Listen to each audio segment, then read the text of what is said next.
Todas las personas tienen iguales derechos a la libertad, a su prosperidad y a la protección de las leyes. A continuación, el programa Tiempos de Justicia de la Defensa Pública por Radio María, 100.7 FM, llena de amor.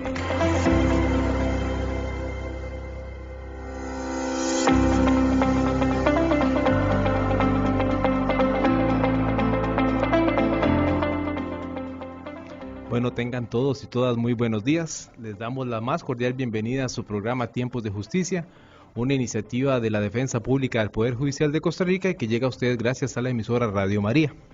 Para nosotros es un placer el día de hoy compartir nuevamente 50 minutos con ustedes con un tema que ya se desarrolló en el último programa y que sabemos que genera muchas dudas para las personas en este caso, porque es un tema que tal vez no se ventila mucho en los medios y que no conocemos de la mejor manera, pero que vamos a entender hoy de mejor forma con nuestra invitada. El tema del día de hoy le damos seguimiento al tema de lo que es el trabajo doméstico, en donde hablaremos de muchos aspectos que no se abordaron en el último programa y que sabemos que son de mucho interés para las personas.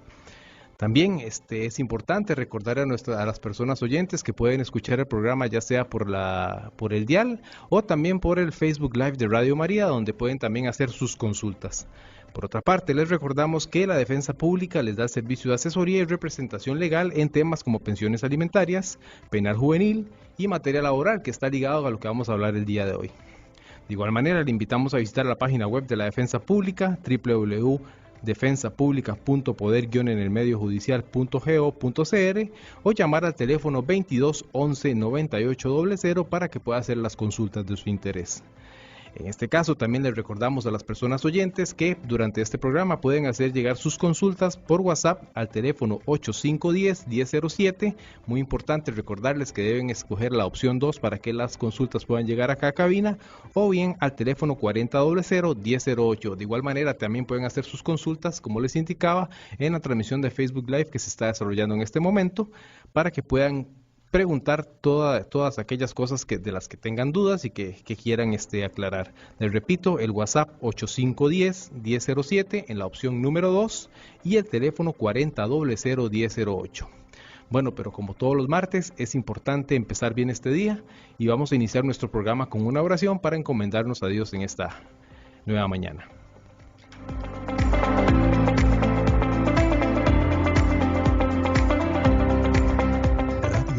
Costa Rica, 100.7 FM, llena de amor.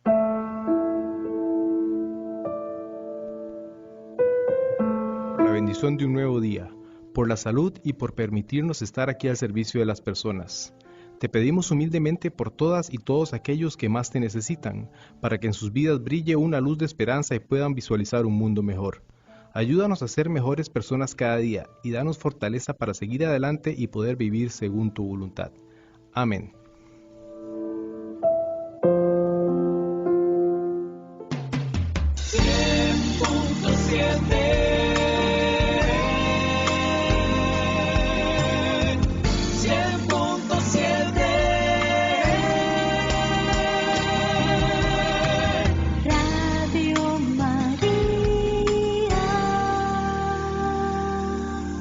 Continuamos con Tiempos de Justicia.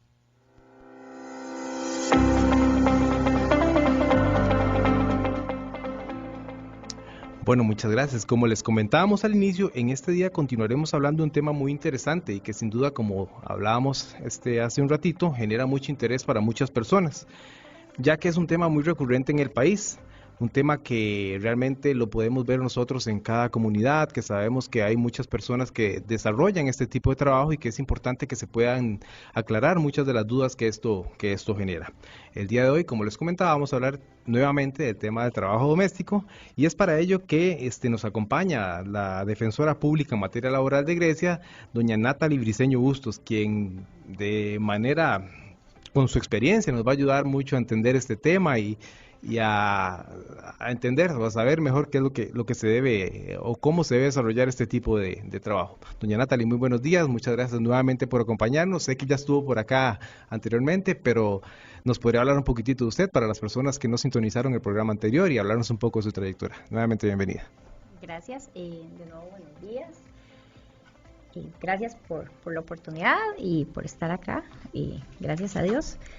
Bueno, el otro día sí hablamos de este tema y les comenté que en mi experiencia como defensora pública, casi 8 años de estar ocupando la plaza de defensora pública, de abogada de asistencia social en materia laboral, durante mucho tiempo, 7 años aproximadamente, estuve destacada en Liberia y recientemente, este año, la mayoría de este año, he estado acá en Grecia, aquí más cerquita, y vamos a ver, desde que entré al Poder Judicial, hace 8 años aproximadamente, siempre he estado desempeñada como defensora pública, entonces mi experiencia va en ese sentido. Bueno, doña Natalie, muchas gracias por esta presentación y por hablarnos un poquitito de usted. Bueno, entremos en materia, empecemos a hablar de temas. Sé que, como le indicaba, como hemos dicho en reiteradas ocasiones, ya se habló del tema, pero hay personas que tal vez no están muy enteradas de lo que se habló en el programa anterior, por lo que me gustaría pedirle que empecemos un poquitito hablando sobre el concepto nuevamente de trabajo doméstico, un poquito un resumen y sus alcances, por favor. Sí, gracias. Bueno, como el otro día estuvimos conversando sobre el trabajo doméstico, referíamos que era lo que más o menos se puede definir como la labor que realizan personas colaboradoras, en este caso generalmente son mujeres, siempre, ¿verdad? Que refiero esto, no es que esté haciendo una discriminación, simplemente es que lo habitual es que sea desempeñado por mujeres que brindan ayuda, asistencia en las labores de la casa, ¿verdad? Como su nombre bien lo dice, el trabajo doméstico va empleado en función de brindar ese apoyo y colaboración a las labores propias de un hogar. Esto puede ser para beneficio de una única persona o para una familia. Las labores propias vienen a ser desde la limpieza, la cocina, el aplanchado. Pueden estas labores también ir acompañadas con el cuidado de personas menores de edad o adultos mayores.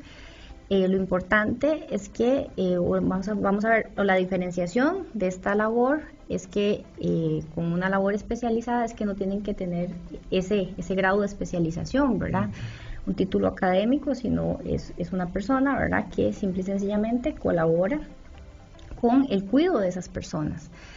Hablábamos también que la particularidad del cuidado de estas personas es que tiene que ser en la casa de habitación de la persona que se está cuidando, los menores de edad o de los adultos mayores o de los enfermos, pero reitero, no tiene que tener una capacidad, un grado académico específico como lo tendría una terapeuta o una enfermera, ¿verdad? Porque ya ahí ya no sería una labor doméstica, sino sería una labor especializada.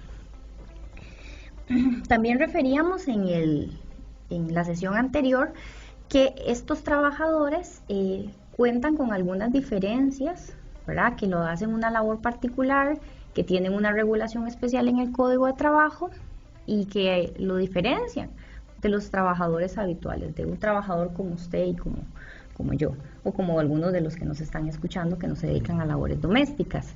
Esto tiene que ver con el periodo de prueba, ¿verdad?, con estos famosos 3 meses que el otro día les decía que todo el mundo habla de ese periodo de prueba, pero en el Código de Trabajo específicamente esa figura, quien la tiene son los trabajadores domésticos, que el plazo, ¿verdad?, para el preaviso funciona diferente en los trabajadores domésticos que en los trabajadores habituales, que pasados los 3 meses que hay despidos sin responsabilidad patronal o renuncias sin ningún tipo de responsabilidad para la parte trabajadora es durante los primeros 3 meses. Pasados esos 3 meses y hasta 1 año, durante los 9 meses siguientes, el preaviso es de 15 días.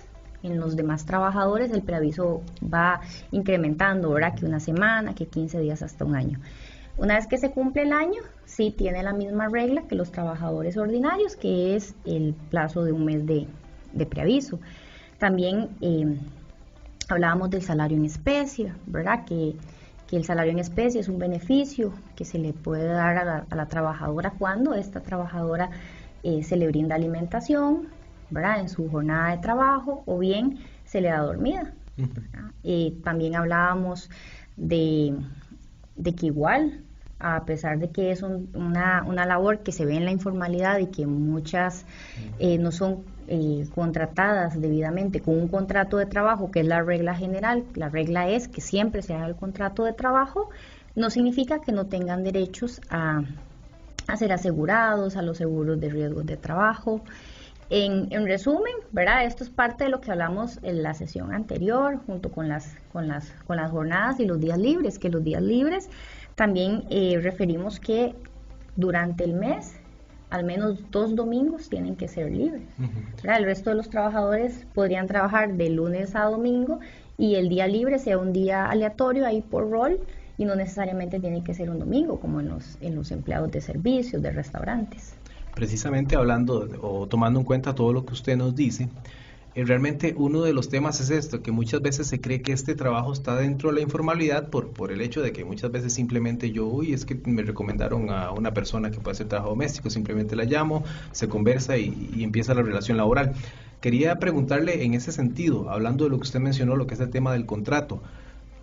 Tenemos que ser, digamos, la realidad es que muchas veces el contrato no se da de manera escrita, porque las personas empleadoras incluso tal vez no tengan el conocimiento para poder redactar, o no tienen el interés para redactar el contrato, porque realmente lo que se necesita es que se haga la labor, o no se toma en cuenta, digamos, como un elemento necesario para que la labor empiece. En este caso la consulta es la siguiente: ¿el contrato verbal tiene la misma validez? El contrato verbal tiene la validez. La particularidad de la no existencia de un contrato escrito vendría a ser la forma legal más propia de decirlo, es que es prueba en contra del patrono, porque quien tiene que realizar el contrato, ¿verdad?, y establecerle las condiciones claras de cómo va a hacer su labor es el patrono.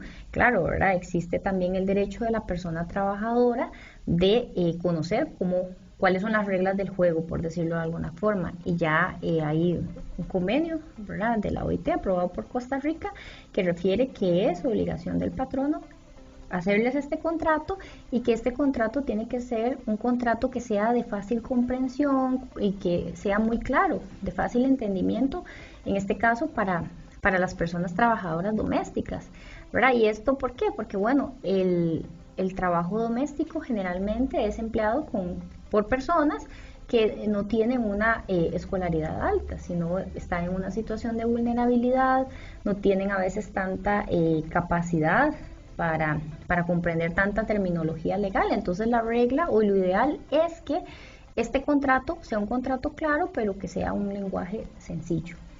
Tomando en cuenta esto, entonces, para que la gente lo sepa, en dado caso exista un conflicto, la carga de la prueba siempre caerá sobre la persona empleadora. Sí. ¿Es así? Cuando hablamos de la carga de la prueba es la obligación de probar. ¿Quién tiene que probar dentro del proceso ciertas situaciones, dentro de un proceso laboral, que sería un proceso ordinario, ¿verdad?, el que se tendría que presentar cuando estamos hablando de la discusión de la liquidación o de una relación laboral, de un trabajo doméstico?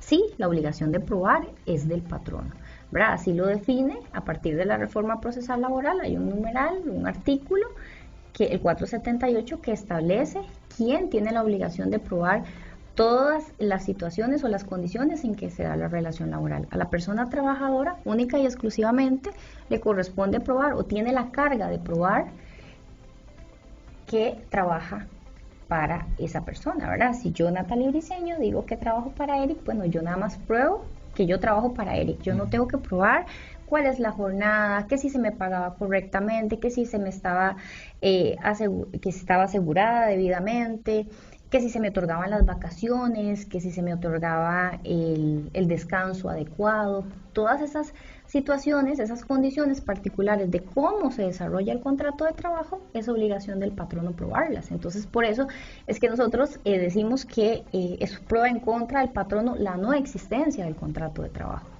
Como bien se dice, más bien esto viene a ser como tal vez como una equiparación en el tema del poder, por decirlo de alguna forma, porque generalmente la parte trabajadora es la que lleva a las de perder, o la llevaba a las de perder en un proceso tal vez antes de la reforma. Más bien esto viene como a equiparar un poquitito las cargas a la hora de un conflicto. Pero bueno, dejemos el tema del conflicto de lado y sigamos hablando de lo que nos atañe en este momento. Quería preguntarle, doña Natalie, por ejemplo, yo sé que ya lo mencionó, pero creo que este es un tema que tenemos que dejar muy claro, porque tal como usted lo indica, es un tema que realmente es muy común en todas las provincias o comunidades. Usted puede ver personas que desarrollan este tipo de trabajo. ¿Cuáles son los derechos mínimos que tienen las personas trabajadoras domésticas? Sé que ya mencionó algunos aspectos, pero es mejor dejarlo bien claro porque tal vez muchas veces la gente o las personas que van a realizar este tipo de trabajo por miedo o desconocimiento, por miedo no se atreven a preguntar cuáles son mis derechos, a qué tengo derecho como persona trabajadora, saber que, y tienen que saber que realmente están amparados por la legislación nacional, independientemente de que este sea un trabajo que se considera informal y que no lo es, porque ya usted me lo ha dicho. Entonces, ¿cuáles son los derechos mínimos que tiene una persona trabajadora doméstica? Cuando nosotros hablamos de los derechos laborales, siempre hacemos una división. Es como una división bastante técnica, pero que es importante que la gente sepa. Es los derechos irrenunciables y los que no tienen esa cualidad. Los derechos irrenunciables los tienen todos los trabajadores, las trabajadoras también. Vamos a ver, tienen que ver con vacaciones, aguinaldo, salarios, y cuando yo le hablo de salarios estamos hablando del pago de los salarios mínimos, del salario adecuado, ¿verdad? Según lo que dicta el Ministerio de Trabajo, ¿verdad? Respecto al decreto de salarios mínimos, las horas extra, esas se le tienen que pagar a las personas trabajadoras sí o sí, ¿verdad? No existe ninguna excusa para que estos derechos, ¿verdad?, no se le paguen a los trabajadores. ¿Y esto por qué? Porque no los va a perder independientemente de la razón por la que termina la relación de trabajo, ya sea con o sin responsabilidad del patrono o bien por renuncia. Siempre la liquidación de estos derechos que le acabo de referir tiene que pagarse.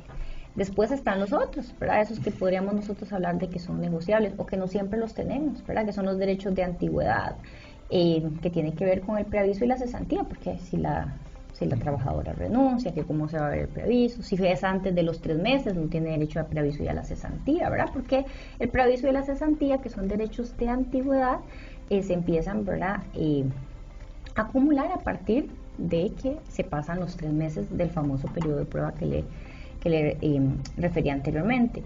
También es importante hacer ver que aunque esta labor se ve en la informalidad, no significa que no tenga la obligación el patrono de tenerlos debidamente asegurados, ¿verdad? Es su obligación.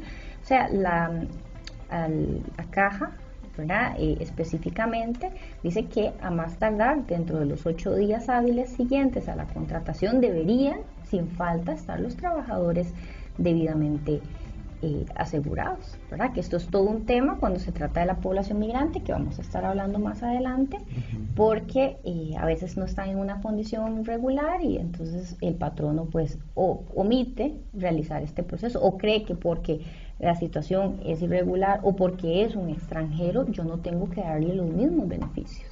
¿Qué pasa cuando no hay un seguro médico? Digamos, ¿qué pasa si la persona tiene algún accidente o alguna situación de riesgo en el trabajo? ¿Qué pasa en estos casos? Bueno, en ese caso, cuando sufre la enfermedad, cuando uno llega a la caja, generalmente en la validación de derechos le hacen esta consulta: ¿usted viene por enfermedad o por accidente? Y entonces, cuando se hace esa división, la enfermedad, usted tiene que estar asegurada, ¿verdad? Porque para eso es el seguro de la caja. Cuando es un accidente, ¿verdad?, entonces se deriva en otras 2 situaciones. Si el accidente es de tránsito, si el accidente fue en la calle o si el accidente fue trabajando. Entonces, a partir de esto es que entra el tema de los seguros de riesgos de trabajo, ¿verdad? Que creo que un compañero de nosotros el otro día hasta estuvo hablando acá del riesgo de trabajo en trayecto. Entonces, hasta el trayecto de desplazamiento de la casa al trabajo y del trabajo a la casa también deben ser cubiertos. Entonces, cuando no se cuenta con estos beneficios que el patrono tiene la obligación, pues la caja, usted tiene que hacer la denuncia, puede ser en la vía administrativa, usted tiene que reportarlo, porque la mayoría de los patronos lo que hace es decirle a la persona trabajadora, no diga que le pasó en el trabajo, por ejemplo, o no diga que usted está trabajando para mí. Entonces es un gran problema porque muchas personas omiten esta información. Entonces, si no omiten esta información, la caja no puede hacer esta investigación Cuando no se hace es la denuncia, ¿verdad?, ante la autoridad de la caja, también pueden venir con nosotros y nosotros tenemos que demostrar la relación laboral y en la sentencia también nosotros, durante la tramitación del proceso, en la demanda solicitamos que se incorporen las cuotas obrero-patronales no reportadas durante el plazo que duró la relación laboral, ¿verdad?, durante todo ese tiempo. Pero entonces es un asunto que se complica para las personas trabajadoras porque no van a recibir el subsidio de incapacidad porque no están debidamente aseguradas, ya sea independientemente de si el accidente es laboral o si es una enfermedad simple común, pero la regla es que deberían siempre estar aseguradas. Y en este caso, ¿qué repercusiones tiene para la parte empleadora, para el patrón? Bueno, el no tener debidamente asegurados a los y las trabajadoras conlleva una infracción a las leyes de trabajo. Entonces la caja hace una inspección al centro de trabajo, al patrono cuando se hace la denuncia y después enfrentaría un proceso de infracciones laborales donde se tendría que defender del por qué no tenía asegurado a los trabajadores y se le pueden imponer multas, ¿verdad? Y en ese mismo sentido también es importante hacer ver que los patronos, si contratan a una persona en una situación migratoria irregular, también la ley de migración y extranjería, ¿verdad?, impone una multa por este tipo de contratación, porque primero tiene que contar con el permiso laboral o con una residencia para que pueda trabajar, y además que los mismos sistemas no permiten incorporar a alguien que no tenga una documentación o un permiso migratorio en Costa Rica, ¿verdad? Eso es un gran problema. Muchas gracias, señora Natalie, un tema muy importante de conocer. Volviendo a un tópico que ya mencionamos al inicio del programa, y si bien es cierto y es una realidad que no podemos esconder, la mayor parte de personas trabajadoras domésticas son mujeres. Eso es un tema que realmente es una realidad que se da en el país y es algo que lamentablemente no podemos esconder. Quería preguntarle en relación con este tema, ¿hay alguna protección especial para la mujer en este caso para evitar abusos, ya sea abusos en exceso de labores, todo tipo de abusos que pueden presentarse en la labor doméstica? Sí, bueno, las mujeres tienen especial protección, ¿verdad? Que no sean labores insalubres y todo lo demás. En principio, las labores domésticas no están catalogadas como tales, ¿verdad? Entonces, sí las pueden realizar con las limitaciones que conllevan, ¿verdad? La jornada no puede sobrepasar en principio 48 horas semanales. Podrían tener jornadas acumulativas, sí, pero respetando estas 48 horas semanales. Podrían hacer horas extras, sí, pero no sobrepasando las 12 horas, no siendo estas jornadas de extraordinarias labores, jornadas constantes y habituales. Cuando existe, algún tipo de abuso, ¿verdad?, o algún tipo de acoso sexual que podrían sufrir las mujeres empleadas domésticas, basta una única acción, ¿verdad?, para que se configure esto les permite romper la relación de trabajo sin ningún tipo de responsabilidad. Tienen vías para acudir en defensa de sus derechos, no solo con la defensa pública, sino la primera intervención, la del Ministerio de Trabajo, ¿verdad? Cuando una persona sufre algún tipo de hostigamiento sexual, lo ideal es que inmediatamente se apersone al Ministerio de Trabajo para que el Ministerio de Trabajo levante un acta y se proceda a hacer todo el trámite por la denuncia presentada. Y esto es importante porque cuando estamos hablando de infracciones laborales, la ley es bastante amplia y dice que cualquier omisión en el cumplimiento de las leyes laborales constituyen infracción, ¿verdad? Entonces es muy abierto. Entonces el patrono que deje de brindar ese estado de bienestar a las personas trabajadoras, a las mujeres propiamente, pues está incurriendo en una infracción también. Bien, Natalie, introduciendo otro tema prácticamente de lo que nos atañe el día de hoy. En Costa Rica también hay muchas personas extranjeras que vienen al país buscando una mejor calidad de vida. En este caso, muchas de estas personas optan por el trabajo doméstico porque es una oportunidad que se les brinda para poder empezar a generar algún ingreso para subsistir en el país. Quería preguntarle un poco cómo opera el derecho laboral en este sentido, en materia de trabajo doméstico para las personas extranjeras, tomando en cuenta que muchas veces estas personas no cuentan con una condición migratoria regular. Sí, bueno, como le refería anteriormente, el hecho de que el patrono contrate a personas trabajadoras que no tengan la capacidad de tener un estatus, vamos a ver, regular, por decirlo así, es un problema porque no se pueden debidamente asegurar. Tienen que, ya sea con el carnet de refugiados, el carnet de refugiados, se pueden asegurar con el número de residencia, el permiso laboral.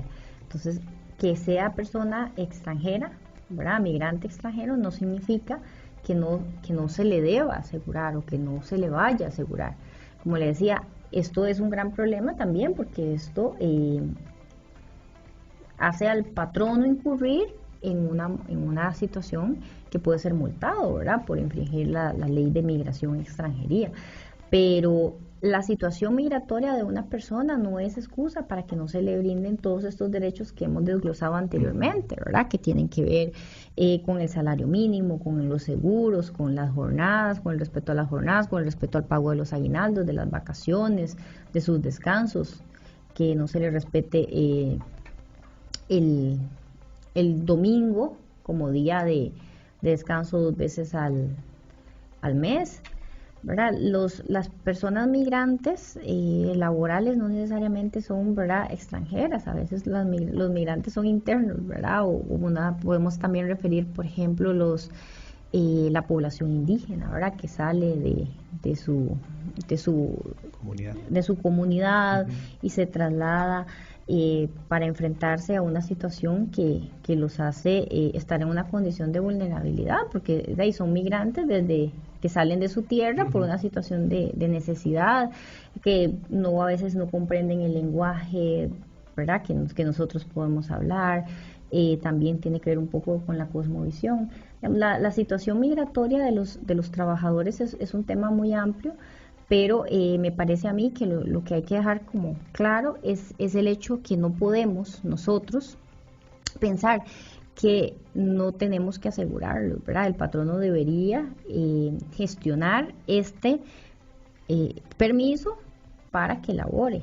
Y esto es importante hacer ver que he tenido casos en los que los patronos le cobran, le rebajan dentro del salario a los extranjeros, ¿verdad?, un canon, ahí un monto X, mes a mes o quincena a quincena, para decirles, bueno, yo le voy a regularizar su situación migratoria en Costa Rica. Uh-huh. Y les hacen un rebajo y eso es ilegal, ¿verdad? El salario no admite este tipo de rebajos, más que los rebajos que expresamente la ley ha determinado.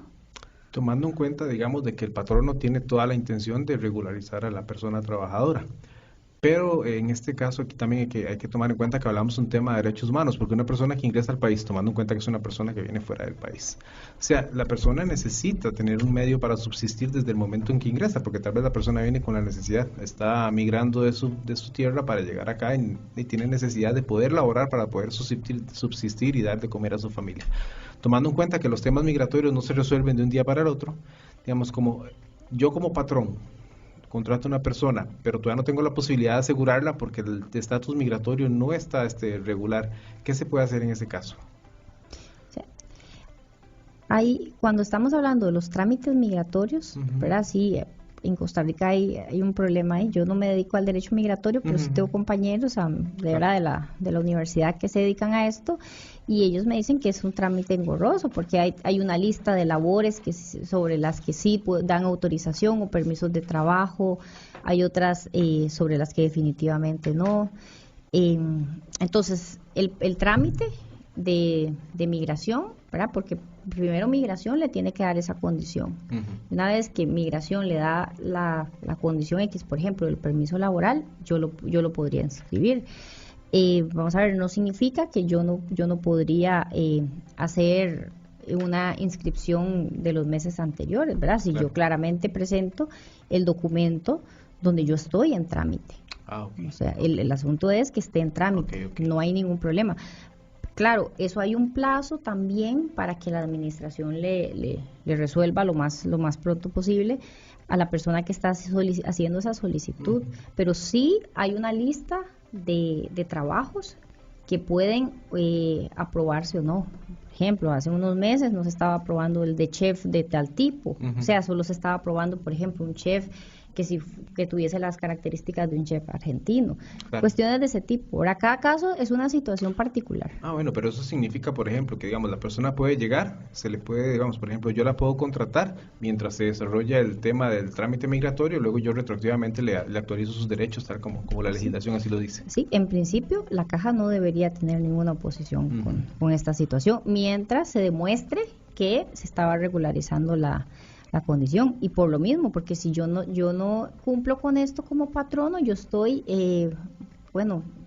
supeditado, ¿verdad?, a que si no es una labor que está dentro de la lista, no se me apruebe. Y si no se me aprueba, podría yo incurrir pues en un tipo de sanción, ¿verdad?, que es una multa que se les impone. Sí, claro, aquí era como hablando en el hipotético caso, digamos, de que el patrón tenga toda la voluntad de cumplir con todos los, digamos, con sus obligaciones que esto requiere, digamos, en el hecho de la visión de los derechos humanos, como le decía anteriormente, desde que la persona tiene el derecho a trabajar independientemente no esté en su país. Entonces, digamos, el tema es ese, que yo, digamos, como persona extranjera entro a otro país, necesito empezar a laborar porque necesito subsistir.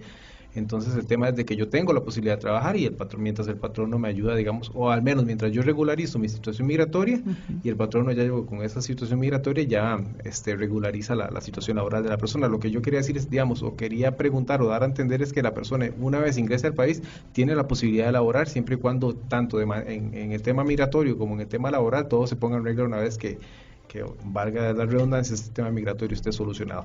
Doña Natalie, quería hablar de otro tema, hacer una consulta, así a grandes rasgos. ¿Qué legislación protege a las personas trabajadoras extranjeras en el país, aparte de la legislación nacional, aparte del Código de Trabajo? ¿Qué los ampara? Bueno, como está, la Constitución política, no lo protege a los extranjeros, ¿verdad? Y esto es una situación que es importante, ¿verdad? Que todos los que vivamos en este país estamos en igualdad de condiciones y no debe haber una discriminación en razón de esa condición particular, ¿verdad? La condición migratoria, según, vamos a ver, los preceptos de derechos humanos, y es más, dentro del Poder Judicial existe todo un programa, ¿verdad?, con las reglas de Brasilia, que no sé si ha escuchado por ahí en algún momento, ¿verdad?, que es un compromiso que adquiere el Poder Judicial para facilitar el acceso a la justicia a las personas en condición de vulnerabilidad. Una de las condiciones de vulnerabilidad precisamente lo constituye la situación migratoria, ¿verdad? Y no solo ya le dije, no solo la situación migratoria cuando vienen de otro país, sino la situación migratoria interna. Hay una máxima del derecho laboral y es que a igual trabajo, igual salario, no tiene por qué haber una diferenciación respecto a que esa condición migratoria vaya a dar la posibilidad, a brindar la posibilidad a un patrono de que se le pague diferente a un extranjero que a un nacional. En razón de esta situación, ¿verdad? Y como le dije, las leyes de previsión social, de seguridad social, también dotan de esta protección. La particularidad es que tienen que tener alguna condición migratoria, un estatus migratorio de los permitidos para efectos de que se le pueda brindar la cobertura de su seguridad social. Pero no hay por qué pensar en que estas personas están en una condición aparte o que son trabajadores con una categoría diferente, no tienen los mismos derechos, ¿verdad? Y en este país las trabajadoras domésticas, muchas son trabajadoras migrantes también, ¿verdad? Entonces tenemos mucha población nicaragüense que brinda asistencia, ¿verdad?, y ayuda en los hogares costarricenses, salvadoreñas también, y colombianas, sí, ¿verdad? También hemos tenido bastante. Como le decíamos, esto es una realidad innegable, ¿verdad? Que realmente recibimos personas de muchos países que vienen a realizar este tipo de trabajo doméstico. Sin duda, doña Natalia, este es un tema que nos podría dar para hablar incluso unas 2-3 horas más, porque es un tema muy amplio, pero también tenemos que tratar otros temas acá, otro tema acá en el programa, que es muy importante también dar a conocer, y antes de que se nos acabe el tiempo. Pero antes de esto, quiero recordar a las personas oyentes que también que nos pueden hacer llegar sus consultas al WhatsApp 8510-1007 en la opción número 2 para que llegue a cabina, o llamar al teléfono 4000-1008. Volviendo, doña Natalia, al programa, como les comentábamos, tenemos otro tema que también es importante desarrollar. Doña Natalia, quería preguntarle, ¿pueden las personas menores de edad desarrollar trabajo doméstico? Sí pueden, pero también tenemos reglas especiales, ¿verdad? El trabajo doméstico, como le decía, tiene algunas reglas especiales. La particularidad es que el trabajo doméstico desarrollado por personas menores de edad no puede darse con esta dualidad de labores que hablamos al inicio, ¿verdad? Que pueden ir acompañadas, las labores del hogar, de limpieza y todas las demás, pueden ir acompañadas a veces con el cuidado de personas. Las personas menores de edad no pueden realizar este tipo de labores, solo pueden hacer labores domésticas.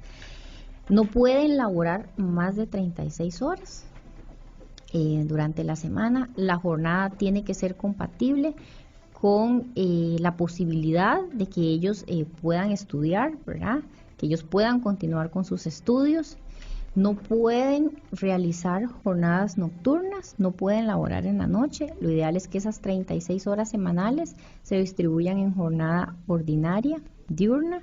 No van a ser horas extra, no pueden hacer jornada extraordinaria. Estas son algunas de las reglas particulares que tiene el trabajo cuando se trata de personas menores de edad, y cuando estamos hablando de la labor propia, de las labores domésticas, no pueden realizarlas acompañadas con el cuidado de personas. Esa es la regla. Muy bien. ¿A partir de qué edad pueden las personas menores de edad trabajar? Bueno, entre 15 y 17, bueno, menos de 18, ¿verdad? Están ese rango son los años que podrían estar empleando estas labores, y es importante hacerles ver que las personas menores de edad cuentan con un fuero de protección. O sea, cuando hablamos de fuero de protección, tiene que ver con que a esa persona, antes de despedirla, hay que hacer un trámite previo de autorización ante el Ministerio de Trabajo para que el Ministerio de Trabajo autorice el despido. Cuando estamos hablando de despido sin responsabilidad patronal. Esto se lo digo cuando el trabajador o la trabajadora comete una falta, ¿verdad?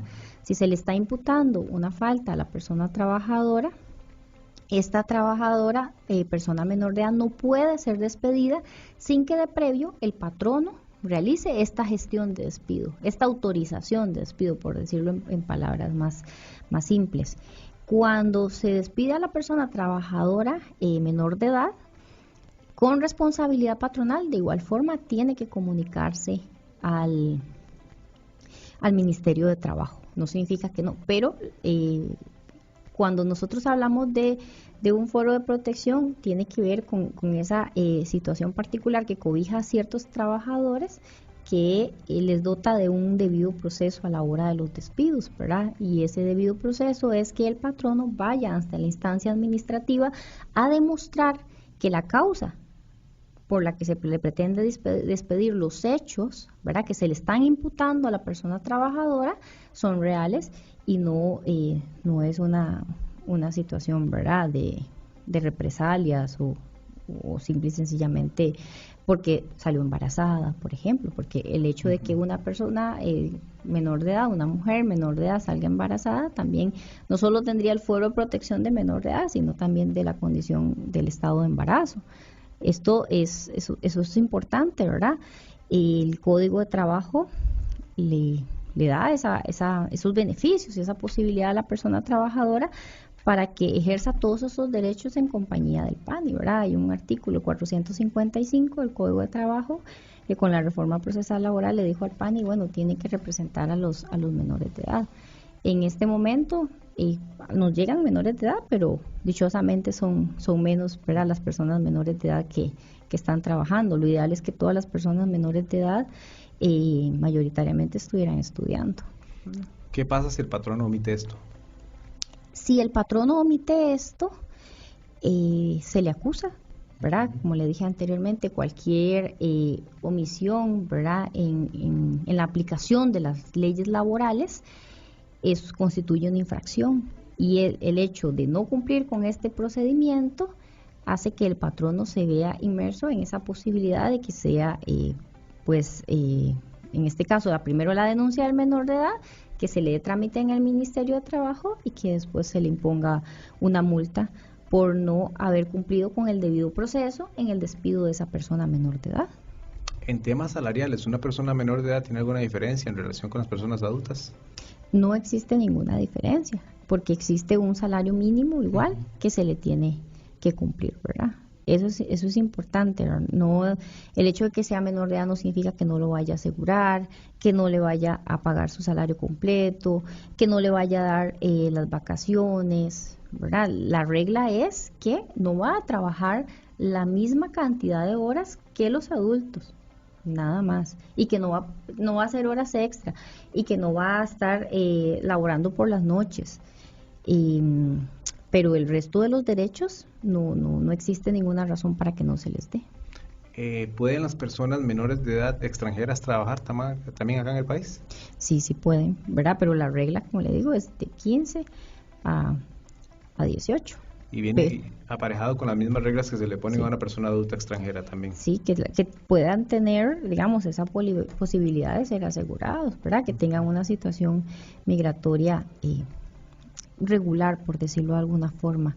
Y esto de la situación migratoria regular es todo un tema también para nosotros desde la óptica del proceso, ¿verdad? Cuando nosotros presentamos un proceso de una persona que está en esta situación, que estuvo trabajando, que tal vez no podía tener la permanencia en el país regular, y al momento que termina la relación laboral va primero al Ministerio de Trabajo, después va a la Defensa Pública para que nosotros le planteemos una demanda, y la persona en ese momento no cuenta ni con un permiso ni con una residencia. Es más, a veces algunos no tienen ni pasaporte porque lo han perdido, algunos tienen nada más la cédula de su país. Esto para nada significa que nosotros no le vayamos a hacer la demanda, ¿verdad? Primero porque existe todo este compromiso del Poder Judicial de dar acceso a la justicia a las personas en condición de vulnerabilidad según las reglas de Brasilia, y es más, hasta sin documentos nosotros en el Poder Judicial los atendemos, ¿verdad? Aunque sea nada más una cartita ahí de nacimiento, una partida de nacimiento de su país, nosotros le brindamos el servicio. ¿Qué hacemos para asegurar que esa demanda, ¿verdad?, al final llegue a su final feliz? Y su final feliz sería que la persona reciba dinero. Bueno, que la Ley de Migración y Extranjería, así como impone obligaciones, también otorga derechos a los migrantes. Y tiene que ver con la solicitud que hacemos dentro de la demanda de una medida cautelar. La medida cautelar es, vamos a ver, por decirlo así, como un apéndice del proceso principal. En este caso, lo que se hace según la Ley de Inmigración y Extranjería, el artículo 72, es pedirle a la persona juzgadora que le otorgue, ¿verdad?, permanencia en el país hasta tanto no se resuelva el proceso, ¿verdad? Las medidas cautelares sirven para asegurar por decirlo así, el por tanto, ¿verdad?, para que esa persona, la sentencia, para que esa persona pueda hacer efectiva el derecho que se le otorga en la sentencia, porque de nada nos sirve a nosotros tomar una demanda, que la persona salga del país, hacer todo el juicio y que a la hora de la hora la persona no pueda hacer efectivo su derecho. Otra situación, ¿verdad?, que me parece importante que las personas extranjeras sepan, aparte de ese beneficio de la medida cautelar que nosotros solicitamos dentro de los procesos, es el hecho que también ahora los juicios se realizan por una plataforma, ¿verdad?, Teams, de Microsoft Teams, que hace que los juicios sean virtuales. En mi experiencia he tenido ¿verdad? Testigos y trabajadores que ya no están en el país, que están en México. Una vez un testigo estaba en Francia, otra vez en Chile, en Nicaragua. Y ya no existe esa barrera, ¿verdad? Nada más estamos en contacto por correo, después nos facilitan el correo, se le envía una invitación al correo para que se conecte a la audiencia y el juicio se puede hacer. Entonces, hay muchas facilidades, ¿verdad? Hoy en día para que podamos hacer efectivos los derechos de las personas trabajadoras. Bueno, doña Natalie, sin duda es un tema que, como hablábamos, nos puede dar inclusive para otro programa, pero lamentablemente el tiempo se nos agota. Quisiera pedirle como una reflexión final sobre el tema y invitar a las personas que sienten vulnerados sus derechos que puedan acudir a la defensa pública. Sí, gracias. Bueno, el otro día tuvimos todas las consultas y hoy no, pero bueno, súper bien porque nos faltó tiempo la semana pasada. Bueno, como defensora pública, ¿verdad? En materia laboral, de verdad, yo invito a todas las personas que tengan consultas sobre sus derechos laborales, sobre lo que crean que alguna situación que dentro de su trabajo esté bien, independientemente si son trabajadoras domésticas o no, ¿verdad? El centro de trabajo debe ser un centro de bienestar. Yo no debería sentirme mal por ninguna razón, no debería sentir que se me está explotando, que estoy haciendo horas extras muy seguido y que no se me está reflejando en el salario, que no se me está pagando bien, que voy a la caja y el patrono no me está debidamente asegurando, que si tengo un accidente laboral, el INSS no me está atendiendo porque el patrono no está haciendo el reporte. Pues para todas esas situaciones pueden acudir a la defensa pública. La defensa pública está en todo el país, dichosamente, ¿verdad? Tenemos oficinas, hasta oficinas virtuales, donde las personas se pueden acercar, hacer las consultas, y siempre va a haber una persona defensora que les acompañe durante todo el proceso. Existen algunas excepciones, pero son muy pocas en los procesos que no los acompañamos. Yo siempre digo que yo atiendo a la población más vulnerable de este país, que somos los trabajadores, ¿verdad? En este país todos somos trabajadores y bueno, es una gran labor y aquí estamos para todos y todas. Muchas gracias por la invitación. No, muchas gracias a usted, doña Natalie. Aprovechando lo que doña Natalie dice, les recordamos nuevamente la página web de la Defensa Pública para que puedan visitarla y puedan informarse sobre los temas de interés. Sería www.defensapublica.poderguionenelmedio.judicial.go.cr y el teléfono 2211-9800 para que también puedan llamar e informarse del tema de interés y para que puedan optar por todo este tipo de asesorías y por todo lo que nos indicó doña Natalie. Doña Natalie, de nuevo, muchas gracias por estar con nosotros, por ayudarnos a comprender mejor este tema. Esperamos que a las personas les haya quedado claro y si no, pueden llamar a la defensa pública, hacer sus consultas en relación a lo que hablamos el día de hoy. Le agradecemos por habernos acompañado y de igual manera le agradecemos a todas las personas oyentes por estar con nosotros el día de hoy. Les invitamos para que el próximo martes vuelvan a sintonizar su programa Tiempos de Justicia con un tema de interés. Y les saludó el periodista Eric Fernández y nuevamente les doy muchísimas gracias por estar con nosotros. Que tengan un bonito día y bendiciones para todos y todas. Esperanza. Para quienes tenemos fe, lo bueno siempre está por venir con la ayuda de Dios. Les esperamos en la próxima semana por Radio María 100.7.